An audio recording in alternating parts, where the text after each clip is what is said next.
Live from the Scripps Studios, this is 10 News. We are learning more about what happened moments before this plane crash landed on the 5 freeway last night. I'm Virginia Cha. And I'm Jim Patton. 10 News reporter Marie Cornell live outside of Palomar Airport, where that plane is now located. And Marie, you've been going through the audio from air traffic control.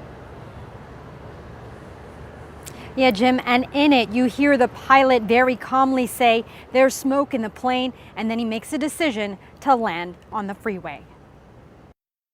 We have smoke, we're not going to make it there. Number 2 Echo Foxtrot, roger, let me know what you need. That's the pilot speaking to the air traffic controller. Moments before the pilot landed on the freeway. The plane was just miles away from the Palomar Airport. The 5 freeway is beneath you, if you've got that in sight. Going to freeway, southbound, 10 freeway, 5 freeway. The pilot, who's from Covina, makes a decision to land on Interstate 5. Echo Foxtrot, we're losing an engine, we're going to have to go down here. And this is what happens next. Are you okay? In this cell phone video, you see someone rushing to the scene of the crash, checking on the pilot and his passenger. Miraculously, both were not hurt, and the pilot managed to make that crash landing without hitting any of the cars on the freeway. The investigation and cleanup shut down that portion of the southbound 5 for several hours. And overnight, crews worked to get the plane off the freeway. They hooked the plane onto a crane and lifted it on the back of a flatbed truck, and it was transported back to the Palomar Airport. The FAA and the NTSB are investigating the cause of this crash. Live from Carlsbad, Marie Cornell, 10 News. Thank you, Marie. Well, the articles of impeachment are moving forward, passing through committee today for a full vote in the House. Yeah, lawmakers voting this morning after a marathon session overnight. ABC's Inez de la Cuetera has more. After months of investigation and weeks of public hearings. Aye. Ms. Jackson Lee. Aye. The House Judiciary Committee passing 2 articles of impeachment against President Trump, abuse of power and obstruction of Congress. Today is a solemn and sad day.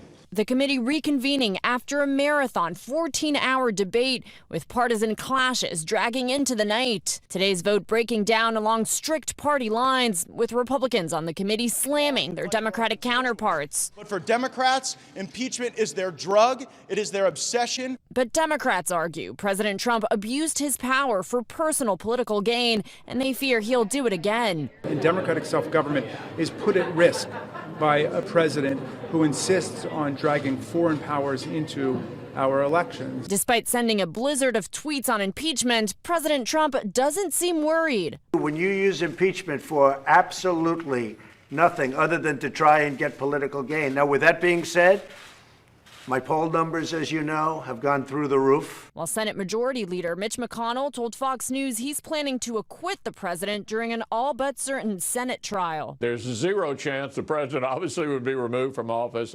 As of now, a full House vote is on track for next Wednesday. President Trump becomes just the 4th president in U.S. history to have articles of impeachment drawn up against him. Inez de la Cuetera, ABC News on Capitol Hill. And this just in, Senator Bernie Sanders will hold an immigration rally in San Ysidro a week from today. Now, this is Sanders' 4th public event here in San Diego during his 2nd run for the party nomination in the presidential race. The event is free.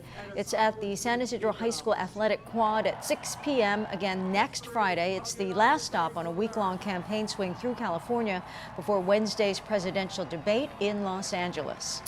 Protesters are demanding a change to how sex ed is taught to students in California. They say the law passed a few years ago and written by local Assemblywoman Dr. Shirley Weber is sexualizing young minds. 10 News reporter Natay Holmes joining us live from downtown, where protesters picketed in front of Weber's office. Right, Natay? That's right. This group of protesters are with the Alliance to Protect Children. Now, they say they are for sex education in schools, but they say the law is teaching children a little too much than what parents are comfortable with, and they want Dr. Weber to know. She is the author of the bill, AB 329. So she thinks it's okay to teach sexualizing children. Feels like it's a disrespect to all mothers and children everywhere.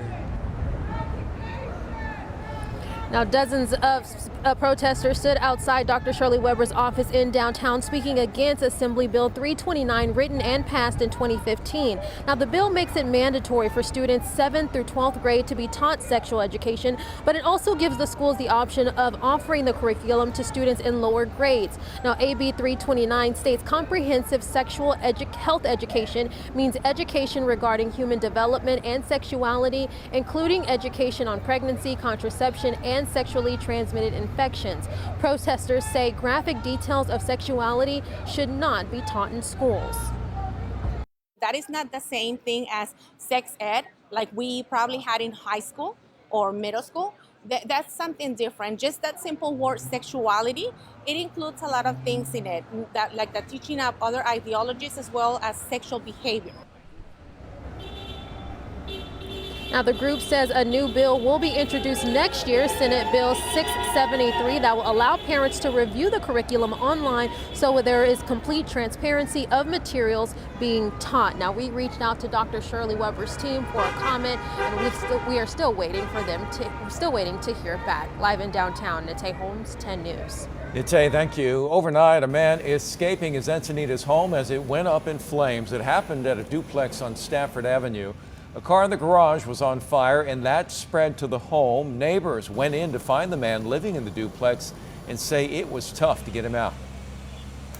We heard him, but like his house is all like covered in smoke and smoke pouring out of like his back little unit there. But I went in and just had to get him out. Man hurt his hand as he escaped and was treated by paramedics at the scene. No one else was hurt. Cause of that fire under investigation. Well, this morning, extra police officers patrolling around University City High School in response to rumors of a threat. Administrators sent an email to parents last night but didn't go into detail about that alleged threat. The school released this statement on its website, saying in part they've been in contact with San Diego police as they investigate the threat and beef up police presence today. Crews are in National City this morning to start the repairs to a sinkhole that could keep that road closed for days to come. They say recent rainfall damaged a storm drain pipe that eventually opened up the road. Neighbors say this construction is frustrating. They usually fix things right away, but I mean, it's taking them a long time. The city says it could take days before Rachel Avenue is reopened. And in Del Mar, crews will be starting bluff repairs and reinforcement tomorrow. That means rail service will not be available through the area this weekend. The work will focus on the areas that crumbled during the Thanksgiving storms. Rail between Solana Beach and the Santa Fe Depot station will be closed. Amtrak has added buses to get passengers past the work area. Rail closure starts after midnight tomorrow, runs through 5 a.m. Monday. Well, the Crossroads of the West Gun Show is returning to the Del Mar Fairgrounds this weekend. It will be the first gun show held there after Governor Newsom signed a bill in October that bans the sale of guns and ammunition on the Del Mar Fairgrounds property. That ban goes into effect in 2021. Now, organizers of this show have pledged to fight the ban, but the show's long-term future remains unclear. This gun show starts at 9 tomorrow morning.